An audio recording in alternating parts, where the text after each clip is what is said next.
have been in friendships that lasted way longer than they should have. I've had so much bull crap happen to me this year that I'm moving different. I'm moving different. But I've made it a point to pull back. I'm not spending hundreds and hundreds of dollars on people's birthday gifts.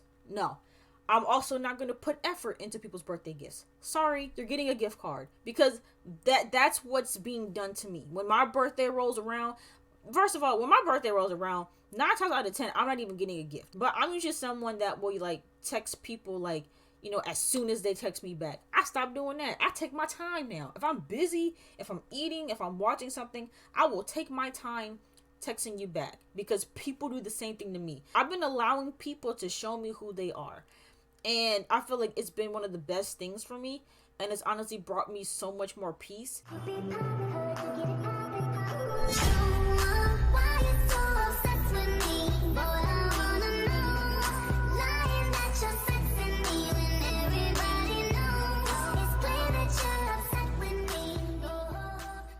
Hey everyone, it's me. Welcome back to my channel. I'm back with another video, and we're back with another TikTok reaction. So this video is it's a short one, but I'm sure I'm gonna make it long. About how therapy affects friendships. And honestly, I can relate to this. I feel like Amy being in therapy, I've looked at things in a different way. And also too, like, part of why I started therapy in the first place is because I found myself constantly leaning on my friends for everything. And that included, even mental and emotional support.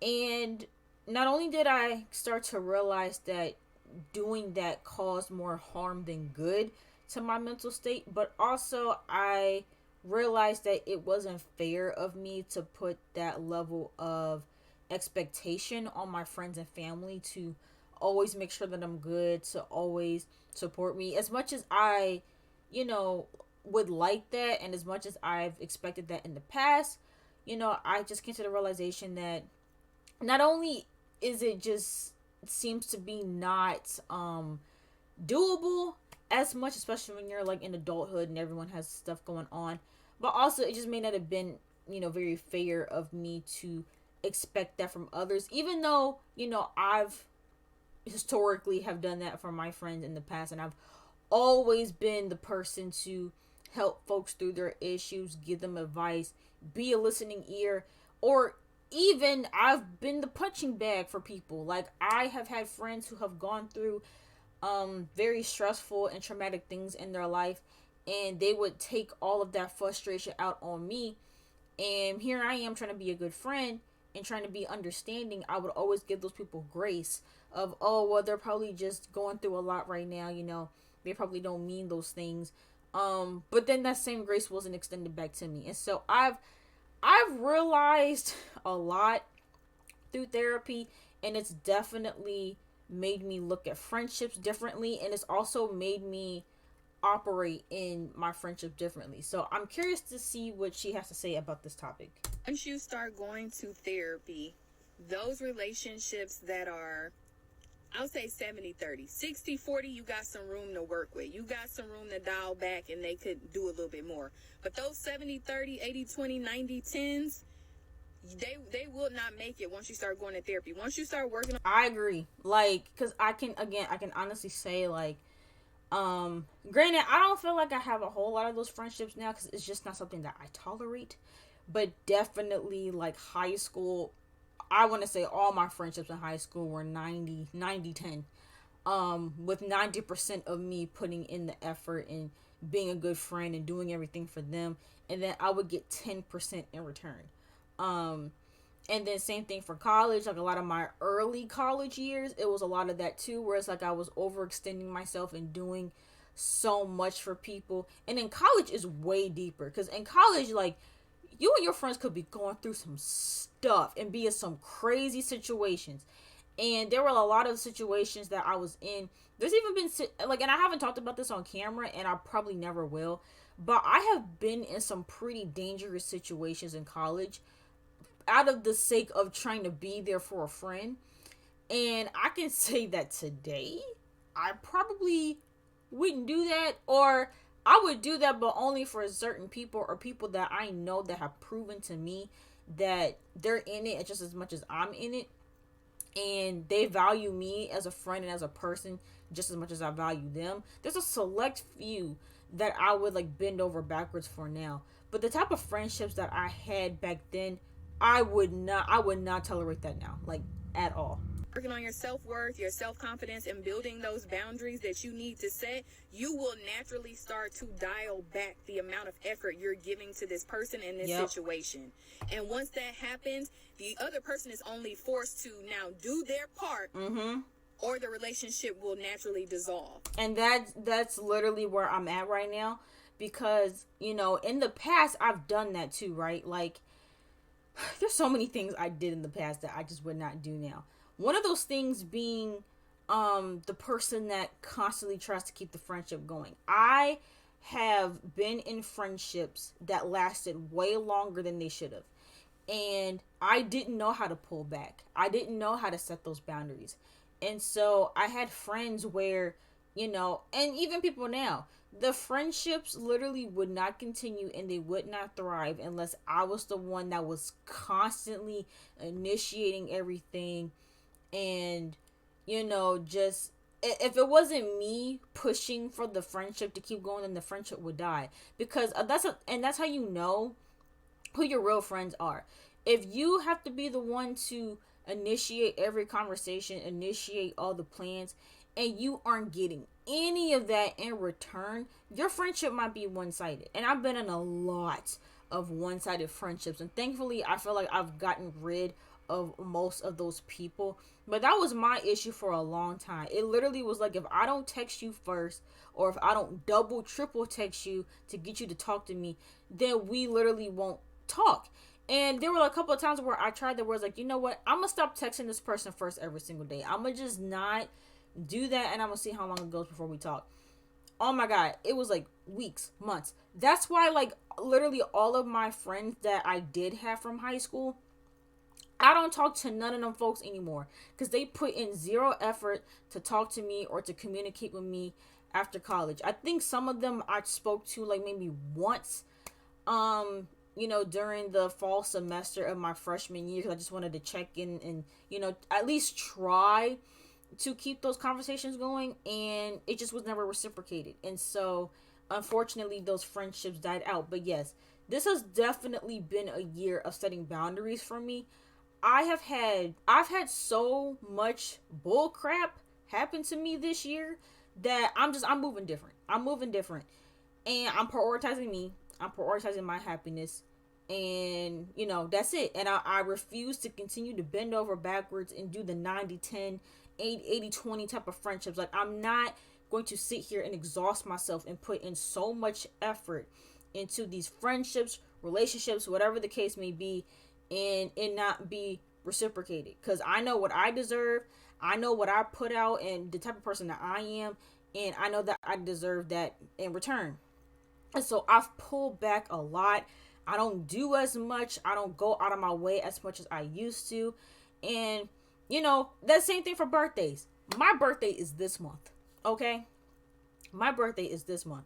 I have reached a state of, peace. And I have, I've made peace with the fact that, like, my birthday is going to come around, right? And I still may not get that same level of, energy and effort that I feel like I have been yearning for my entire life.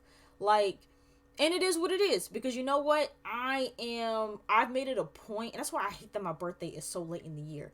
But I've made it a point to pull back. I'm not spending hundreds and hundreds of dollars on people's birthday gifts. No. I'm also not going to put effort into people's birthday gifts. Sorry, you're getting a gift card, because that's what's being done to me. When my birthday rolls around, first of all, when my birthday rolls around, 9 times out of 10, I'm not even getting a gift. It's very, very rare that I even get gifts on my birthday to begin with. And people always say, it's for financial reasons. Even though I actively see them spending money on things that are not necessities, and they go on trips and they're buying Tefar bags. But whatever. People don't have the money when it comes to my birthday. Cool. Right? And so I don't put any effort there. And I've reached a point now where,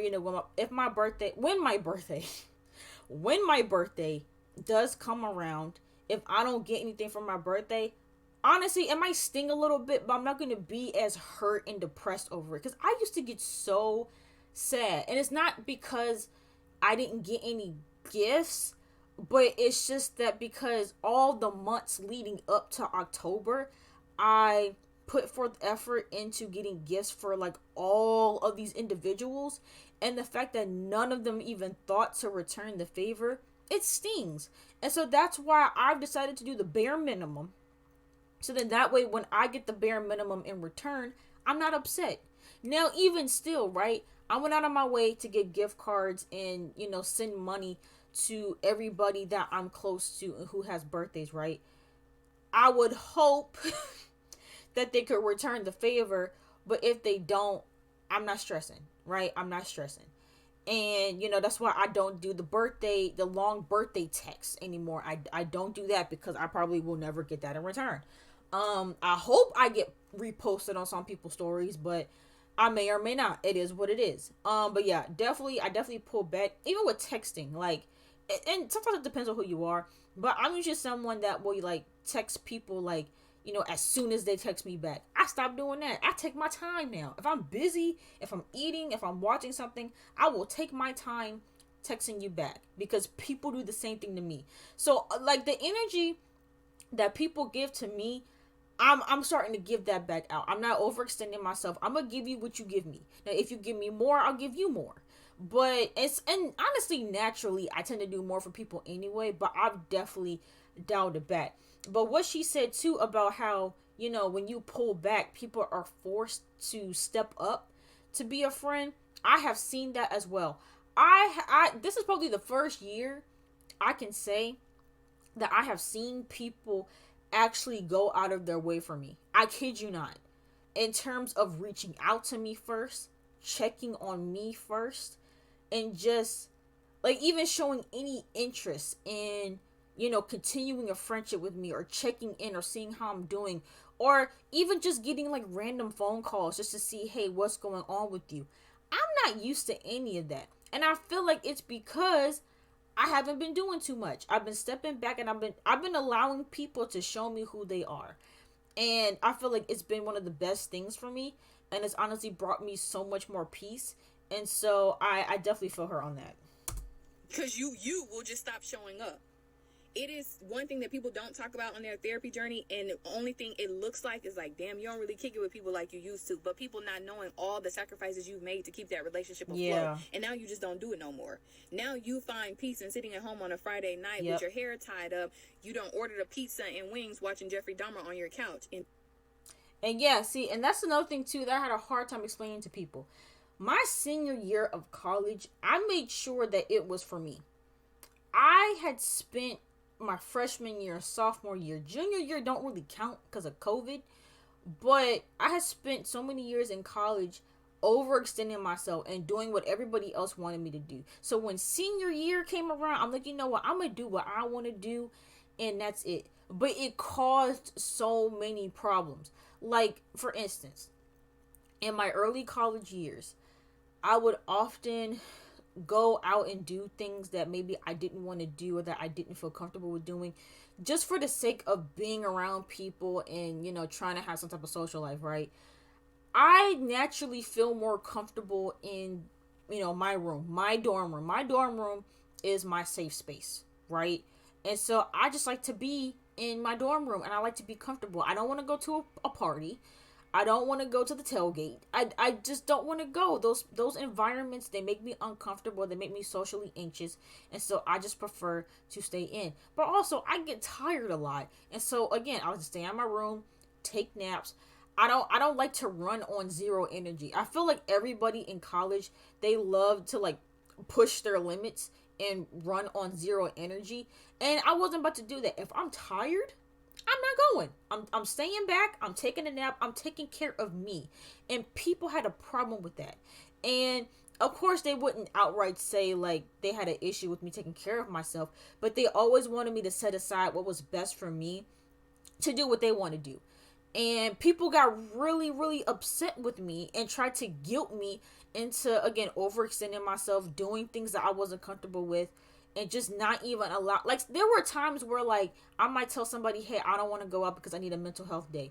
They were not trying to hear that. It was, oh, so you don't want to see us, you don't want to hang out with us. And it's like, it's not about you. I just need a day to take care of myself. And people don't understand too, like, when you're an introvert, you need those days to recharge. And I felt like people didn't want me to take those days, just wanted me to keep going and going and going. And it's like, no, I need a break.